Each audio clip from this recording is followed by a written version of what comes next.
Oh. Buenos días, soy Den Pixelart, tu creador de contenido de confianza y también pixel artist profesional. Esto es la segunda parte de un vídeo donde cuento mi aventura en la Indie Spain Jam de 2023. Si no has visto la primera parte, te la dejo por aquí, si sé cómo se hace, y si no, en la caja de descripción lo tienes facilito. Acompáñame que te voy a contar hoy cómo se hace el pixel art y cómo preparar el terreno para facilitarte el trabajo después. Así que vamos por partes y te voy a decir que lo primero que tienes que pensar a la hora de hacer un juego en pixel art es la resolución. Esto es lo que puede complicarte muchísimo el juego o facilitártelo en gran medida. Pero primero te tendré que contar un poco qué es esto de las resoluciones. Va a ser una explicación muy sencilla, no te preocupes. Verás, tú ahora mismo me estás viendo seguramente en una proporción de 16 novenos, es decir, 16 entre 9. Todas las pantallas van a cumplir esta proporción. Tu ancho de la pantalla y tu alto de la pantalla van a cumplir el 16 novenos. Es decir, 1920 x 1080 seguramente te suene porque es lo que se suele utilizar para el HD. Es decir, tú tendrás 1920 píxeles de ancho y 1080 de alto. Si divides 1920 entre 1080 es lo mismo que dividir 16 entre 9.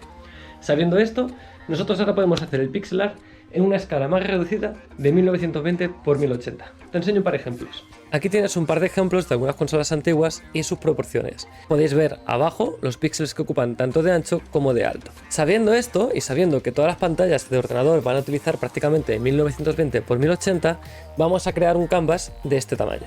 Si te fijas, el tamaño es enorme. Para poder comprobar cuánto es un píxel en este tamaño, vamos a coger un personaje que tengo aquí preparado. ¿No lo veis? Pero ahí hay un personaje. Deja que le haga zoom. Como ves, trabajar a 1920 x 1080 sería una matada y tendrías que hacer un montón de píxeles para preparar escenarios, personajes, etcétera, etcétera.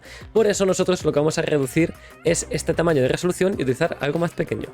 Lo que vamos a hacer es abrir un nuevo Canva y vamos a partir de la proporción de 1920 x 1080 y vamos a dividir ambos dos entre un dividendo común. Por ejemplo, podemos dividir ambos dos entre 10 y quedarían en 192 x 108 píxeles. Este es un tamaño de resolución mucho más agradable y de hecho nuestro personaje queda mucho más visible. Una vez tendremos esta resolución, podremos dibujar todos los assets que quisiéramos y luego exportarlo y multiplicar por 10 para volver a tener la resolución de 1920 x 1080, pero en vuestras pantallas quedaría algo tal que así.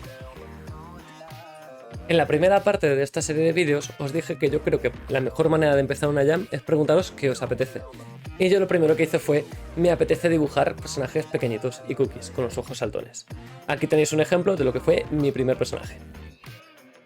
Teniendo ya claro el estilo que yo quería llevar, ahora lo que teníamos que hacer era ajustar una resolución para que este personaje se pudiera ver bien en pantalla. Así que eso fue lo siguiente que hice con el equipo. Pusimos varias resoluciones y empezamos con 192 x 108. Parecía ideal para este tipo de personajes, pero luego a la hora de desarrollar un poquito más el gameplay, descubrimos que se nos quedaba bastante pequeño y era bastante incómodo. Lo que hicimos fue coger 192 x 108 y dividirlo en la siguiente escala. En vez de dividirlo entre 10, lo dividimos entre 8, de forma que se nos queda una resolución de 240 x 135.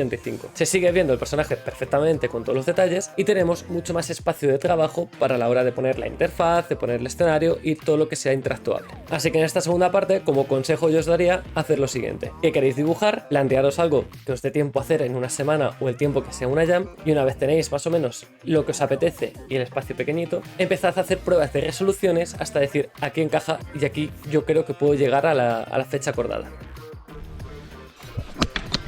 ¡Hopla! ¿Y el trabajo en equipo qué tal? Te preguntarás. La verdad es que bastante bien. Está siendo una increíble delicia, una grandísima experiencia trabajar en equipo con Irene, con Guni, con Raúl y con Sara. Y de hecho, del apartado de música es del que os quiero hablar. Veréis, hemos conseguido animar los personajes y sincronizarlos con la música. ¿Cómo? Te lo cuento ahora, pero fue un quebradero de cabeza, la verdad. La verdad es que no sé si voy a ser capaz de explicar esto bien, pero te voy a contar al menos mi experiencia. Sara López Productions está componiendo la música para la jam y yo le pregunté cada cuántos segundos hacía una pulsación. Ella me contó algo de 220 bits por minuto y yo dije, no sé qué es esto, no tengo ni idea de música. Así que fuimos a lo fácil. Me puso la composición musical y le dije cada cuántos segundos, o cada cuántos milisegundos, mejor dicho, estábamos teniendo como un pulso que marcaba el ritmo. Ella me dijo que lo más parecido a lo que yo acababa de describir eran 1090 milisegundos, es decir, cada 1 segundo, 0,09 estábamos teniendo una nota que marcaba el ritmo. Sabiendo que cada pulso son 1090 segundos, ahora todas mis animaciones de idle, movimiento, etcétera, etcétera, si quiero que vayan al ritmo de la música, tengo que hacer que vayan a este compás. Para ello propuse que los idle, las animaciones de espera de un personaje, ejemplo,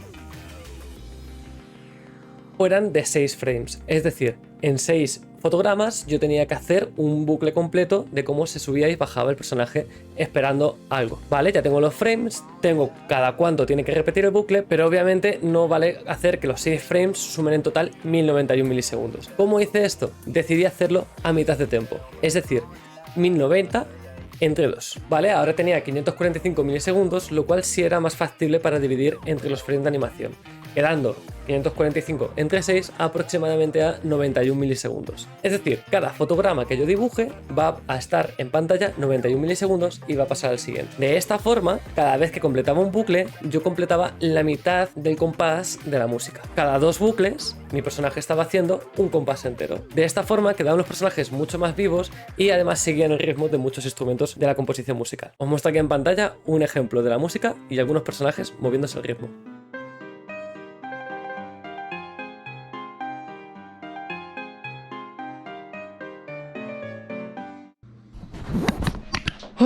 Con esto estamos terminando el vídeo. Me falta contarte a la hora de elegir una paleta de colores dónde hacerlo.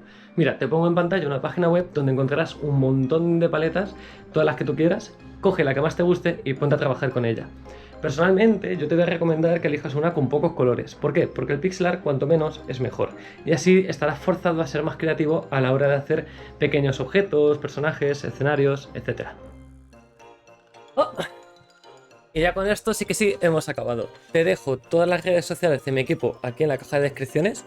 Tenéis que echarle un vistazo a la ArtStation de Irene, que me está echando un cable increíble con el pixel art y es la primera vez que lo hace. Aprende a pasos agigantados y ojalá decir que soy buen profesor, pero realmente ella es muy buena alumna. Con esto, si quieres apoyarme, tienes una forma súper fácil y a mí me vendría súper bien, que es suscribirte al canal, dejándolo aquí abajo en el botoncito que pone suscribirse. Y también dejarme en los comentarios si queréis una tercera parte ya contando el final de lo que ha sido la Jam y presentando un poquito más el juego.